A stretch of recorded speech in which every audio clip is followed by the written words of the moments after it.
Hey everyone, and welcome back to the channel. Today we're doing something a little different. Instead of a typical biographical deep dive, we're going to talk about a moment that profoundly shook the Hollywood community and indeed anyone who appreciates the power of storytelling and the impact of a dedicated artist. We're discussing the incredibly tragic and shocking passing of Rob Reiner and how this devastating news has resonated with someone who has seen so much of Hollywood's highs and lows, Ron Howard. If you believe in the enduring spirit of cinema and the shared humanity that connects us all, please hit that like button and subscribe, because this is a conversation that truly matters. For decades, Ron Howard seemed almost untouched by the darkness that often shadows a life spent under the relentless glare of the spotlight. He's been a constant, a steady voice, a gentle smile, and a director with a long list of achievements. But behind that calm exterior, he carried battles and observations he rarely allowed the world to see. Only recently, in the wake of the news about Rob Reiner's death, did he begin to reveal a truth about the industry, about respect, and about the sometimes unspoken rivalries that exist between even the most celebrated figures.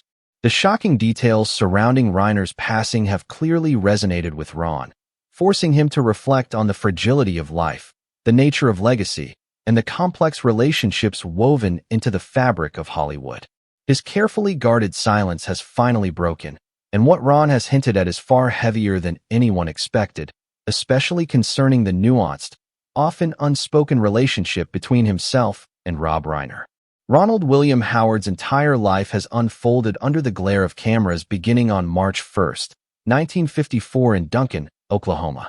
Long before he could even comprehend what fame truly meant, his parents, actor Rance Howard and actress Jean Spiegel Howard, brought him into a world that blended boundless creativity with stern discipline, soaring hope with financial uncertainty, and childhood with the unforgiving expectations of show business. By the time most toddlers were just learning to speak their first words, Ron was already performing on film sets. At just 18 months old, he appeared in Frontier Woman, unknowingly stepping into a lifelong commitment, a path that would never truly let him walk away fully, not even decades later.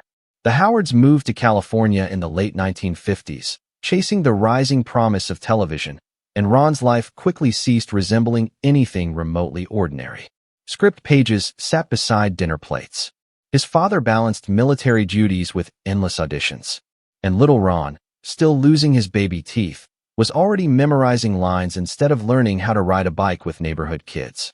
The often isolating reality of his early years became clear later in life when he described that period as a golden cage.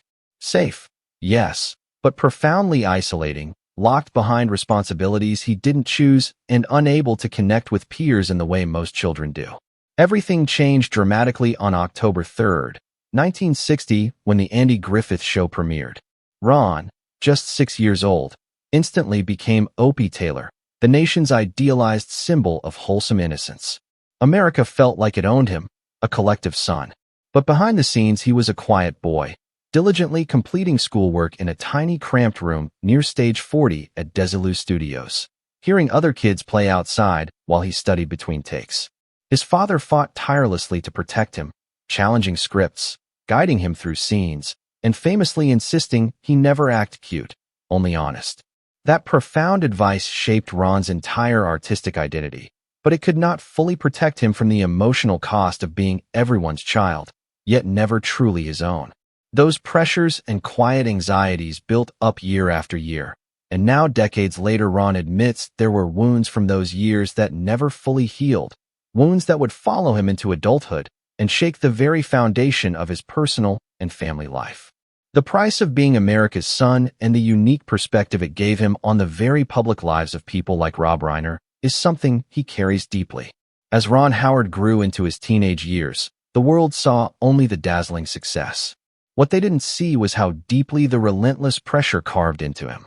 After the Andy Griffith Show ended in April 1968, Ron was 14 but emotionally far older than his years. He had spent 8 seasons living inside a fictional town, cared for by adults who loved him, yet unable to experience the messy, crucial freedom most teenagers took for granted. His schooling had been split between real classrooms in Burbank and rush tutoring sessions at Desilu. He learned math while stagehands rolled dollies past his desk.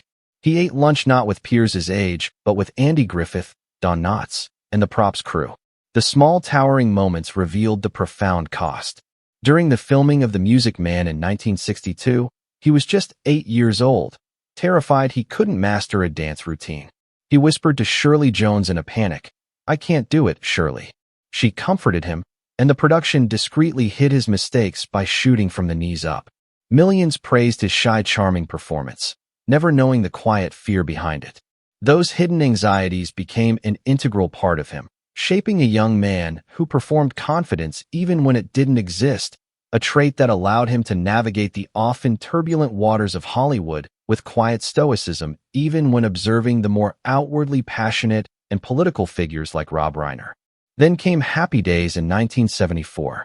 Ron was 19 when he walked into Gary Marshall's office, unknowingly entering the role that would define his youth for a second equally impactful time. As Richie Cunningham, he became America's clean-cut, dependable boy next door. But while the world adored him, Ron felt the increasing weight of being locked inside another identity. By 1977, at age 23, he felt trapped playing a teenager while the real world outside was changing at a pace he couldn't ignore. The Vietnam War dominated headlines, and youth culture was shifting radically. Yet Richie Cunningham seemed untouched by any shred of reality. Ron even wrote a memo to ABC asking for just one storyline that acknowledged the war. They rejected it. The frustration built quietly and steadily. He felt invisible inside the character, unable to grow, desperate to break out of the perpetual adolescence the show demanded. That growing suffocation pushed him toward a life-changing realization. If he wanted to reclaim his identity and truly become himself, he had to step behind the camera. Directing wasn't just a dream. For him, it was a vital escape. This deep personal history gave him a unique lens through which to view other artists who, like Rob Reiner, found their voice and identity through their directorial work even if their approaches and public personas were vastly different. Ron's escape finally came in 1977 when Roger Corman offered him a deal that felt like a lifeline, star in Eat My Dust, and he could direct his own film. Ron agreed, not for more fame, but for the precious taste of freedom.